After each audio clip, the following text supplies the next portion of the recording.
1절은 이렇게 시작합니다. 그 후에. 그 후란 언제를 이야기하는 걸까요? 요셉이 가정 총무의 직을 잃어버렸을 때예요. 그리고 더 밑바닥 감옥 속에 갇혀 있을 때예요. 그러니 그 후란 바로 그때인 거죠.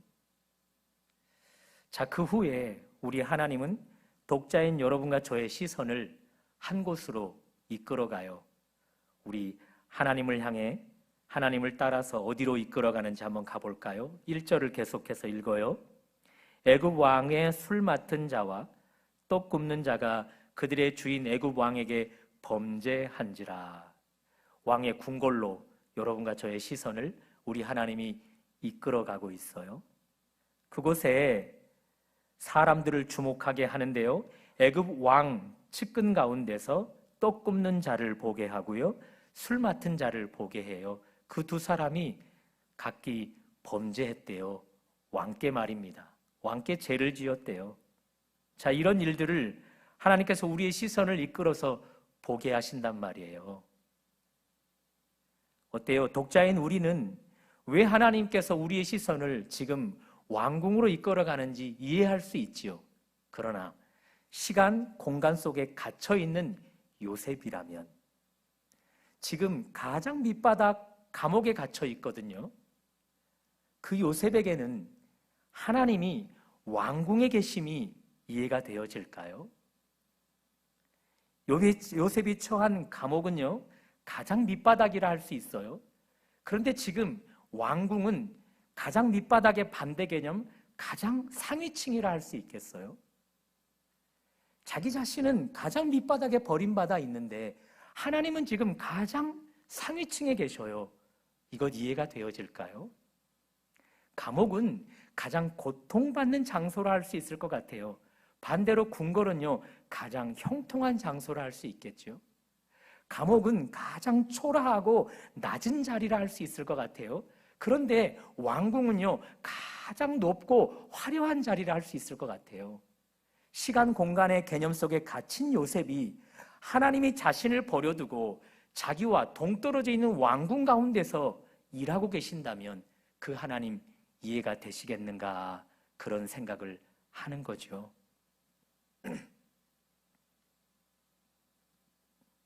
인생은 해석이라는 말이 있어요. 우리 인생을 어떻게 해석하는가에 따라서 내가 직면한 이 상황을 조금은 넉넉하게 이겨내기도 하고 힘들어서 좌절하기도 하죠. 최근 우리 하나님이 여러분과 저에게 역사하실 때 그 하나님을 긍정적으로 해석하고 계시나요? 부정적으로 해석하고 계시나요? 혹 하나님이 나를 가장 밑바닥 감옥에 두셨는데 그 하나님은 가장 상위층 왕궁에서 집중하고 계시다면 그 하나님을 긍정적으로 해석하실 수 있겠어요? 아니면 부정적으로 해석하실 수 있겠어요? 조금 쉽게 우리에게 조금 와닿는 이야기로 해볼까요? 여러분과 제가 하나님을 믿고 따르다가 크게 어려움을 당했어요. 그 가운데 좌절 가운데 있는데 하나님이 우리에게 곧 다가오시더니 우리와 함께 하셔요. 우리를 위로하셔요. 그리고 사람을 통해서 환경을 변화시켜서 우리를 그 어려움 가운데서 건져내 주시는 거예요. 그런 하나님은 긍정적으로 해석할 수 있는 거죠. 그런데 그 하나님이 여전히 내가 어려움 가운데 있는데 내게 다가와 나를 도와주기보다는 내게서 점점 멀어지는 거예요. 나는 여전히 어려움 가운데 있는데 나와는 별개로 전혀 어려움 가운데 있지 않은 사람들에게 다가가시는 거예요. 정작 나는 도움이 필요한데 내가 보기에는 도움이 필요하지 않은 자들 곁에서 하나님이 일하고 계셔요. 나는 실패의 자리에 있는데 우리 하나님은 성공한 자들과 함께 하고 계시는 거예요. 나는 감옥 속에 죄를 지어서 갇히지 않아 억울하게 누명을 쓰고 갇혀 있는데 우리 하나님은 죄를 지은 자들과 함께 하시며 그들이 감옥에 들어가지 않도록 보호해 주시는 거예요. 자, 이럴 때 우리 하나님을 긍정적으로 해석할 수 없게 되어지는 거죠. 우리 하나님 나와 너무 동떨어진 곳에 계시는구나 라고 하나님을 부정적으로 생각할 수밖에 없게 되는 거죠. 그도 그럴 것이 여러분과 저는 시간, 공간에 갇혀 살기 때문이에요. 한 치 앞도 내다볼 수 없는 연약한 존재이기 때문이죠. 그러니 하나님이 나에게서 멀어진다? 서운할 수밖에 없어요. 그런 하나님이 나에게서 멀리 떠나버린다? 그 하나님께 섭섭한 마음을 들 수밖에 없는 거죠. 심지어 정작 도움이 필요한 나에게는 도움을 안 주고 도움이 필요하지 않을 것 같은 자들에게 도움을 주시는 하나님이라면요, 그 하나님은 용납이 안 될 수밖에 없는 거죠. 자, 그럴 때 오늘 우리는 요셉이 고백하는 말을 해야 되는 거예요. 요셉이 오늘 의미심장한 말을 해요. 8절 하반절을 보시겠어요? 8절 하반절이에요. 해석은 하나님께 있지 아니하니까. 해석은 하나님께 있지 아니니까. 요셉이 지금 하나님이 자신은 버려둔 채 전혀 엉뚱한 장소 왕궁에 있는데 그 하나님을 긍정적으로 생각하는 거죠. 자기 나름대로 부정적으로 생각할 수 있는 그 하나님을 긍정적으로 생각하게 되어지는 거예요. 우리가 오늘 이 요셉의 말을 우리의 삶으로 받아들여야 한다는 것이죠. 우리는 시공간에 갇혀서 나와 동떨어진 곳에 계시는 하나님이 이해가 안 되고 용납이 안 되어지는데, 그때도 역시 해석은 하나님께 있어 하면서 내 생각, 내 해석법을 내려놓고 지금 저 하나님은 나를 왜 일하고 계실 거야? 라고 해석을 하나님 앞에 맡겨드리는 것이죠. 자, 이제 한 치 앞도 모르는 우리 하나님이 모든 것을 협력해서 요셉을 위해 일하고 계심을 우리가 한번 들여다보자고요. 자, 지금 하나님의 사람 요셉은 감옥 속에 수감되어 있단 말이에요. 가장 밑바닥층에 있단 말이죠.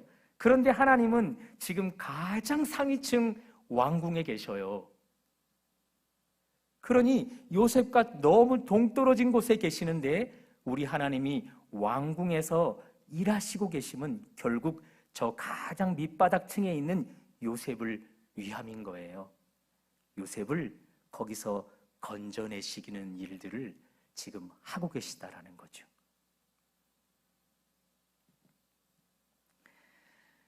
창세기 37장부터 요셉 스토리가 나오는데 이 요셉 스토리를 이야기를 드리면서 저는 종종 말씀을 드렸던 것 같아요.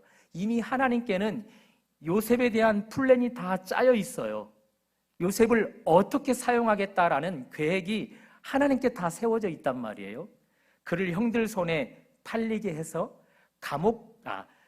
가정 총리가 되게 하겠다. 그것이 하나님의 플랜 가운데 있고요.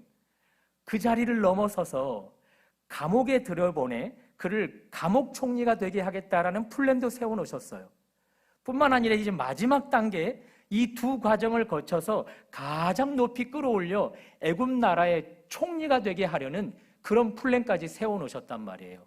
어느덧 요셉은 가정 총리를 넘어서 이제 감옥 총리의 자리에 있어요. 이제 마지막 단계 가장 높은 자리 애굽 나라의 총리의 자리에 올라설 준비를 하고 있단 말이에요. 그런데 요셉이 그 자리로 올라서려면 하나님이 그에게 붙여주는 사람이 필요해요. 그 붙여주는 사람이 누구예요? 앞에서 우리가 읽었던 1절, 2절에 나와 있는 바로 떡 굽는 환관장이고 그리고 술을 만드는 책임지는 환관장이란 말이에요. 지금 왕의 측근들 가운데 술을 맡은 환관장, 떡을 맡은 환관장이 가장 왕의 신뢰를 받는 자들이므로 결국 가장 밑바닥층에 있는 요셉을 이 두 사람이 끌어올릴 수 있는 통로가 되어진다라는 거죠. 사극 영화 혹은 사극 드라마를 종종 보면 왕이 수라상을 받아 먹다가 독살당하는 경우가 왕왕 있잖아요. 고대에는 그렇게 독살당하는 왕들이 그런 적들로 인해서 왕왕 있었단 말이에요. 그러니 이 지금 바로 왕도 얼마든지 독살당할 수 있는 위험 가운데 처해 있어요. 그래서 왕들마다 가장 신뢰할 만한 사람, 가장 믿을 만한 사람을 가까이에 두고 수라상을 책임지게 하는 거예요. 너는 떡을 좀 책임져다오. 너는 술을 좀 책임져다오. 그래서 내게 오는 모든 것들을 너희가 안전하게 지켜다오. 그런 일들을 지금 떡 맡은 관원장이, 그리고 술 맡은 관원장이 감당하고 있었단 말이에요. 그런데 이 두 사람이 어느 날 각기 왕에게 죄를 지었단 말이에요. 자, 그런데 오늘 성경을 가만히 읽어보면 그들이 어떤 죄를 졌다라고 그거 밝혀내는 일에 시간을 허비하지 않아요. 성경은 시간을 빠르게 흘려보내면서 이 두 사람, 떡 굽는 관장, 그 다음에 술 맡은 관장이 요셉이 있는 감옥으로 들어가는 일에 빨리빨리 진행을 시켜요. 그래서 3절이에요. 3절을 보실까요? 그들을 친위대장 집 안에 있는 옥에 가두니 곧 요셉이 갇힌 곳이라. 두 간원장이 지금 요셉의 감옥으로 들어가는 일에 속도감을 내고 있단 말이에요. 그러니 보세요. 요셉 가장 밑바닥층에 있는데 하나님은 전혀 엉뚱한 가장 상위층에서 일하고 계셨는데 궁극적으로 누구를 위해 일하고 있다고요? 지금 요셉을 위해 일하고 있다고요. 자, 그러니 여러분과 제가 해석을 할 때 앞에 있는 것으로 우리가 하나님을 부정적으로 해석한다면 한없이 하나님은 오해할 뻔했잖아요. 우리 하나님이 요셉과 너무 엉뚱한 곳에 가서 정말 집중하지 않아야 될 곳에서 집중하고 계시네 라고 우리 하나님을 오해할 뻔했는데 해석을 하나님 앞에 맡겨드렸더니 어때요? 우리 하나님 엉뚱한 곳에서 일하시는 것이 아니라 바로 가장 밑바닥층에 있는 요셉을 위해 일하고 있었단 말이에요. 두 환관장에게 일하고 계셨지만 우리 하나님은 결국 그 두 사람을 요셉을 위해 준비 중이셨단 말이에요. 그러므로 여러분, 우리가 하나님의 일하심을 오해하지 않으려면 오늘 요셉 스토리를 우리 마음속에 새길 수 있어야만 하는 거예요. 나와 전혀 엉뚱한 장소에 계시는 하나님이 내게 느껴진다 할지라도 나는 지금 감옥 안에서 힘들어하고 고통당하는데 우리 하나님은 나와 너무 동떨어져 있는 너무 좋은 곳에 가서 계시는 것처럼 느껴진다 할지라도 요셉 스토리를 생각한다면 그 하나님은 지금 나를 위해 일하고 계시다라는 확신을 갖게 되어지는 거죠. 나는 여기서 고통받고 있는데 왜 하나님은 그렇게 복을 많이 받은 사람들에게 가서 일하고 계시는가? 정말 정작 복은 내가 받아야 되는데 이미 성공하고 풍성한 복들을 받아 누리는 사람들 가운데서 일하고 계시는가? 그렇게 하나님이 오해되어질 때도 우리는 오늘 요셉 스토리를 생각하면서 그 일하심이 결국은 나를 위함이다라고 생각할 수 있어야 된다는 거죠.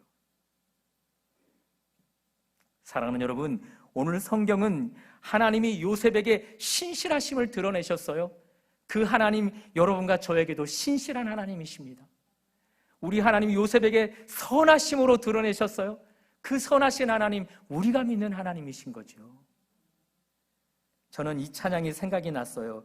신실하신 하나님, 신실하신 주, 나의 주 하나님은 신실하신 주님. 우리에게 우리 하나님은 신실하신 분이라는 거죠. 영화나 드라마 촬영장을 혹시 가보셨거나 혹은 경험이 있거나 하다면 어때요? 영화 촬영 가운데서 가장 중요한 인물이 누굴까요? 비싼 개런티를 주고 캐스팅한 배우일까요? 아니죠. 감독이 최고 중요해요. 감독은 대본의 그 스토리를 머릿속에 다 꿰고 있는 사람이거든요. 그리고 그 대본에 그 스토리에 가장 합당할 만한 배역들을 각각 배우들로 캐스팅하는 일에도 감독이 절대적으로 주장을 해야 되거든요. 자, 감독이 이미 대본에 있는 시나리오를 머릿속에 다 꿰고 있어요. 각 배우들을 다 캐스팅해 놓은 상태예요. 이제 촬영을 시작하게 되어져요. 장면들을 촬영할 때 그것을 씬이라 하잖아요. 그렇죠? 감독이 그 씬들을 찍어갈 때 대본의 순서를 따라 찍는 법은 거의 없단 말이죠. 무작위로 신들을 찍어가요. 환경에 따라서, 조건에 따라서, 또 사람에 따라서, 시간에 따라서, 장비들에 따라서, 날씨에 따라서 그저 여건이 허락되어지는 대로 각각의 신들을 찍어간단 말이죠. 중요한 것은 그런 감독을 향해서 왜 당신은 시나리오대로, 대본의 순서대로 촬영을 해가지 않느냐라고 그 누구도 따져들지 않는다는 거예요. 이유가 있죠. 그 모든 사람들은 아는 거예요. 그 수많은 각각의 씬들이 감독의 손에서 편집되어질 때 결국 대본의 스토리도 완벽한 작품이 되어서 탄생될 것을 믿기 때문인 거죠. 사랑하는 여러분, 우리가 믿는 하나님은 우리 인생의 최고의 감독이에요. 우리 하나님이 이미 대본을 쓰셨어요. 하나님 나라 완성이라는 작품을 쓰셨어요. 직접 쓰셨기 때문에 당신의 머릿속에 꽉 깨고 계셔요.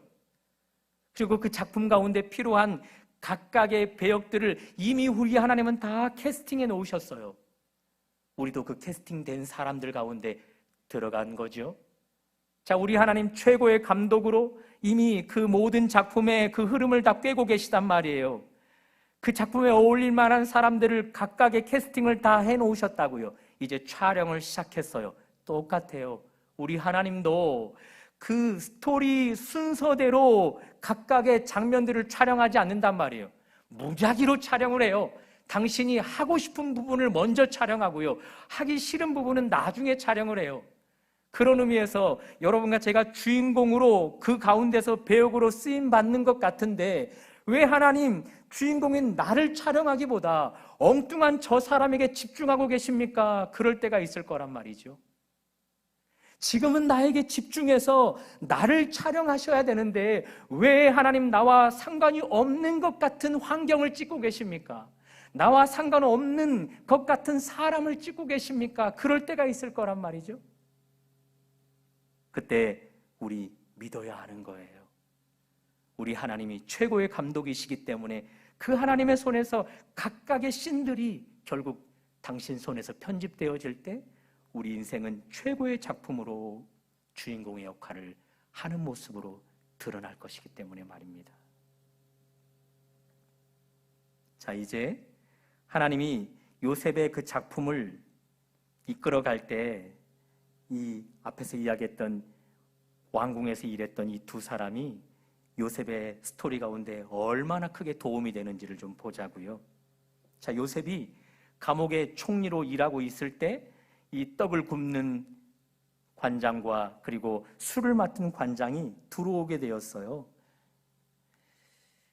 정치인들이잖아요. 아무리 죄수라도 정치인들이니 끝발이 있으니까 감옥 총리인 요셉이 그들을 섬길 수밖에요. 자, 이들이 감옥에 들어온 지 며칠이나 되었을까요? 각각 꿈을 꾸었네요. 그런데 그 꿈자리가 너무 뒤숭숭하다 보니 그들의 얼굴빛이 변하기 시작하는 거예요.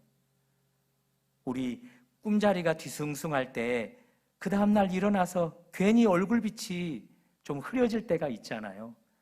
요셉이 그들을 섬기기 때문에 그들의 얼굴빛이 요셉에게 그대로 드러날 수밖에 없었죠. 그래서 요셉이 묻는 거예요. 왜 얼굴빛이 달라졌습니까? 그렇게. 그때 그들이 이렇게 이야기합니다. 꿈을 꿨다. 매우 뒤숭숭한 꿈을 꿨다. 그런데 그 꿈이 너무 뒤숭숭한데 내 앞날에 무언가 애견을 하는 꿈 같은데 이 꿈풀이를 아무도 해줄 수 없구나. 그래서 근심이다 라고 이야기해 주는 거죠. 바로 이 타이밍인 거예요.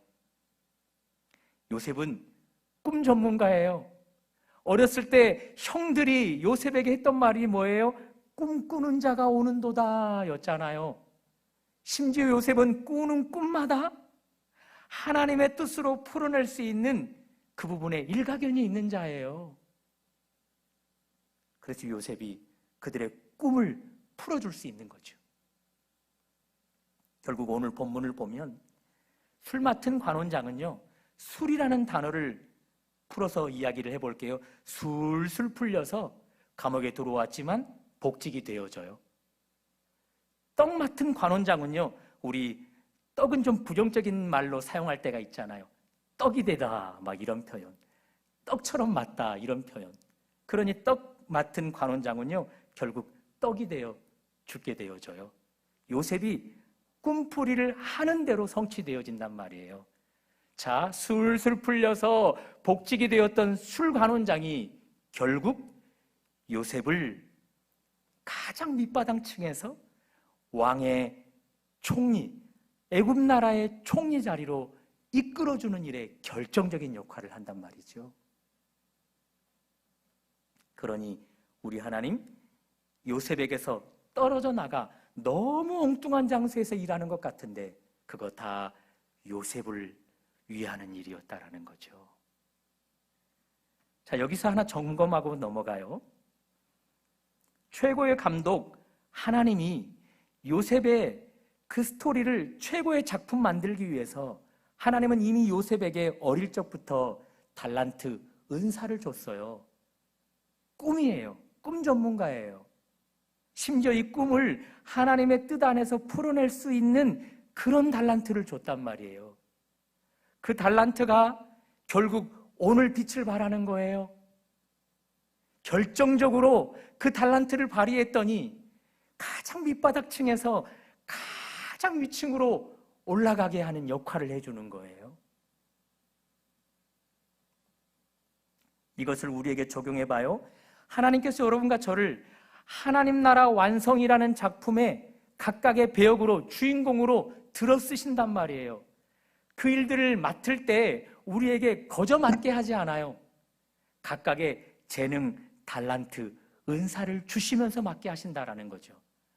우리가 그 달란트를 알든지 모르든지, 또 그 달란트를 얼마나 개발시켰고 얼마나 유지시키고 있는지 그거와 상관없이 이미 우리에게는 하나님께서 각자에게 주신 달란트가 있다는 거예요. 나만이 가진 유일한 달란트, 남은 가지지 못한 나만이 가진 것, 그거 말입니다. 물론 신약 성경에 보면 우리 하나님은 어떤 사람에게는 5달란트도 주고 어떤 사람에게는 1달란트도 줘요. 다만 각 사람의 분량에 따라서 줘요. 그런데 중요한 것은 그 달란트를 반드시 갖게 하신다라는 것이죠.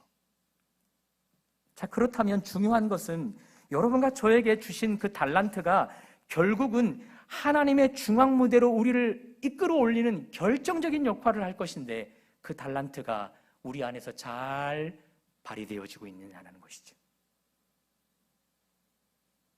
하나님이 사용하시고자 할 때, 나를 더 높은 자리로 끌어올리려 할 때, 그 달란트를 결정적으로 사용하고자 할 때 내 달란트가 제 역할을 감당할 수 있도록 잘 준비되어 있는가, 그것이에요. 요셉이 형들에게 꿈꾸는 자라는 칭호를 들을 때는요, 오늘 본문에서 한참 과거의 일이라고요. 그때 꿈 전문가였어요. 꿈을 꾸는 대로 하나님의 뜻으로 풀어낼 수 있는 그런 부분에 일가견이 있는 사람이었단 말이에요. 그런데 오늘 본문까지 시간이 많이 흘렀단 말이에요. 시간이 흐르는 과정 속에 요셉은요, 너무 힘든 삶을 살았잖아요. 노예로 전락되어 버렸잖아요. 노예로서 살아남기 위해서는요, 치열한 삶을 살았어야만 했었어요. 거기서 더 밑바닥 감옥으로 죄수의 신분이 되어버렸잖아요. 거기서도 살아남으려면요, 더 치열한 삶을 살았어야만 했었단 말이에요. 자, 거기서 치열하게 살아가는 과정 속에 요셉은 오늘까지 그에게 준 하나님의 달란트가 생생하게 살아 움직이고 있단 말이죠. 그를 그 자리에서 끌어올리도록 결정적으로 그 달란트가 발휘되고 있으니 말이죠. 그러니 요셉에게 있는 달란트는요, 어려운 과정 속에서 무뎌지지 않았어요. 요셉에게 하나님이 주었던 달란트는요, 가정 총무로서 힘든 역경 속에서도 무뎌지지 않았어요.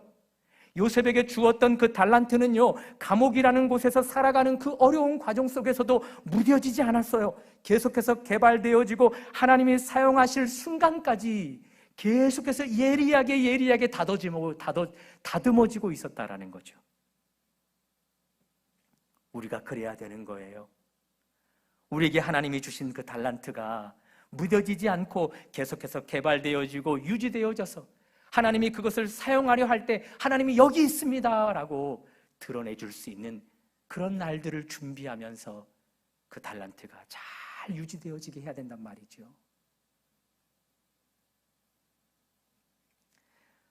과거 나라가 많이 어려워서 굶주림으로 또 여러 가지 질병으로 이 하룻밤 사이에 사람들이 죽어가는 거예요. 그래서 우리 손조들은 밤새 안녕하셨습니까? 라고 안부 인사를 물었던 거잖아요.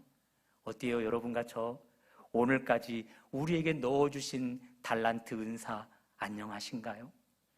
하나님이 사용하셔서 결정적으로 나를 끌어올리시려 할 때 그 달란트가 안녕해서 빛을 제대로 발휘할 수 있는 모습으로 잘 유지되어 있는가, 그것을 점검해 보셔야 된다는 거죠.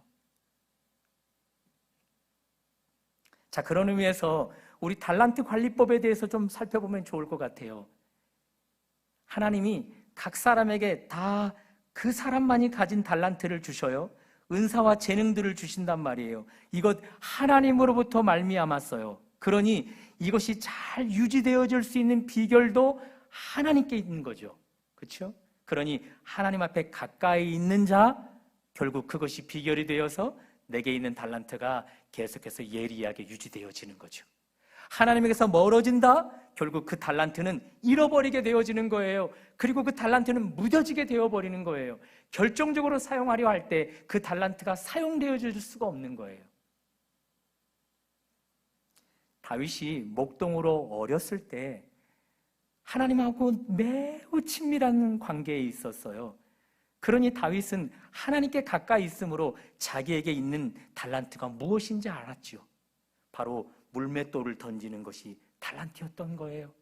그것을 계속해서 하나님께 가까이 있으면서 발휘하던 시간들을 보냈네요.